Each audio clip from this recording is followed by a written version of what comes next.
안녕하세요, 우창입니다. 오늘 올림픽 국립공원에서 보내는 둘째 날 영상을 공유해 드릴까 합니다.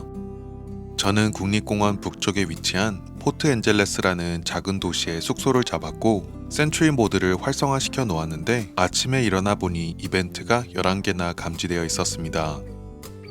테슬라의 센츄리 모드는 블랙박스 같은 기능인데 상시 녹화는 아니고 차 주변의 의심스러운 움직임을 감지하면 녹화를 시작해줍니다.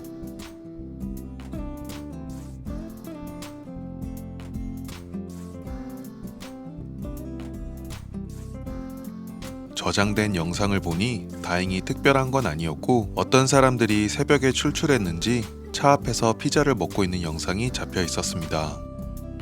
차 앞에서 계속 움직임을 감지했기 때문에 센츄리 모드가 이벤트로 저장했던 것 같습니다.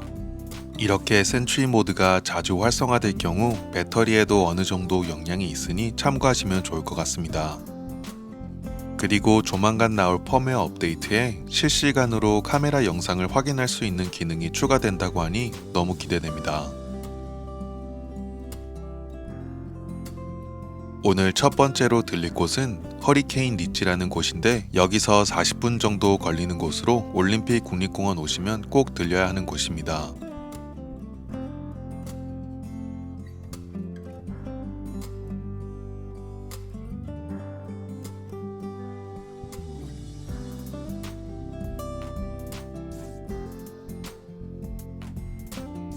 해발 1600m 높이로 여름에는 하이킹, 겨울에는 스키나 스노보드를 타러 관광객이 많이 들리는 곳입니다. 배터리 예상 그래프를 보니 계속 오르막길이라 평상시보다는 배터리를 많이 소모하는 듯 했는데 대략 32km를 가는데 20% 이상의 배터리가 소모된다고 말해줍니다. 그리고 다시 내려올 때는 회생 제동으로 인해 오히려 배터리가 충전될 것 같으니 내려올 때 다시 한번 확인해 보겠습니다. 중간에 국립공원 입장료 내는 곳이 나왔고 연간 패스를 보여주니 별다른 체크 없이 옆쪽 차선으로 빠르게 나갈 수 있었습니다. 연간 패스가 없으시면 30불을 내셔야 하고 7일 동안 사용할 수 있습니다. 올라가면서 중간중간 나무 사이로 보이는 풍경이 너무 이뻤고 탁 트인 곳이 나올 땐 잠시 멈춰서 사진도 찍으며 올라갔습니다. 여기서 멀리 캐나다도 보였고 구름 위로 마운틴 베이커도 보였습니다. 나중에 마운틴 베이커도 갈 계획인데 영상 놓치지 않게 구독 부탁드릴게요.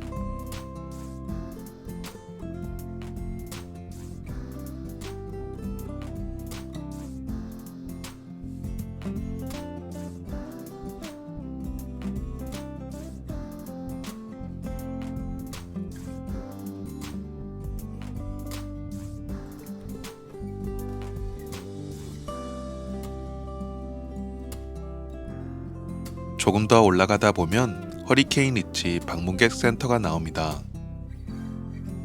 여기서 기념품이나 각종 정보도 얻을 수 있고 가끔 이렇게 야생동물들이 근처까지 올라오는 것도 볼 수 있습니다.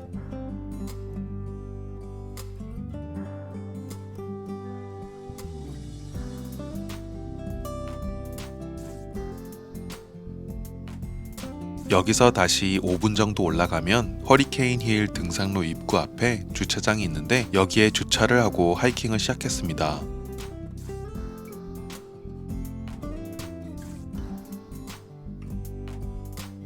허리케인 리지 정상까지는 5km 정도이고 거의 대부분 포장되어 있는 길이긴 하지만 그늘이 거의 없기 때문에 물과 선크림을 꼭 챙기시는 게 좋습니다. 한번 정상까지 올라가 보겠습니다.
딱 트인 벌판과 쨍한 날씨 덕분에 올림픽 국립공원 산맥들이 쭉 펼쳐져 있는 걸 볼 수 있었습니다.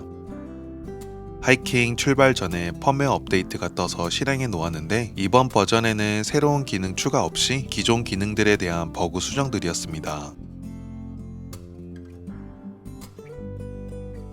잠시 비지터 센터에 들려서 기념품을 산 후 점심을 먹을 계획인데요.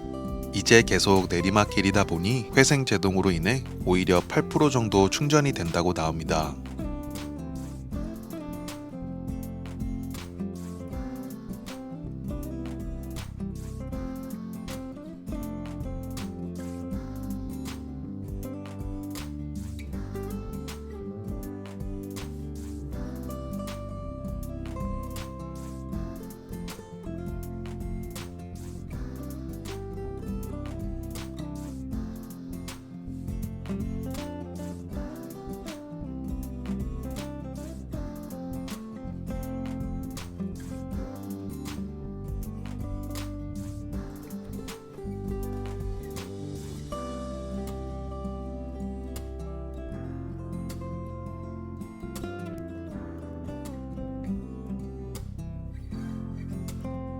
다음 목적지인 솔덕 트레일을 들려보겠습니다.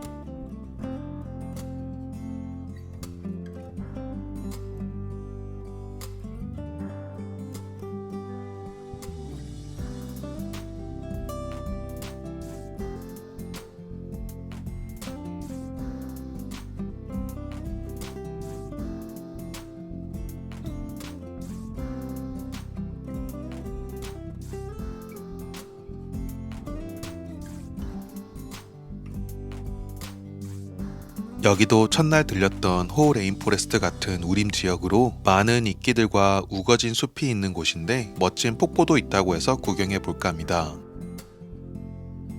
트레일 입구 바로 앞에 주차장이 있고 여기서 폭포까지는 1.3km 정도입니다.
이날 사람들이 많이 없어서 조용하기도 했고 정글 같은 트레일을 걸으면서 많은 이끼들과 길쭉길쭉한 나무들을 구경할 수 있었습니다.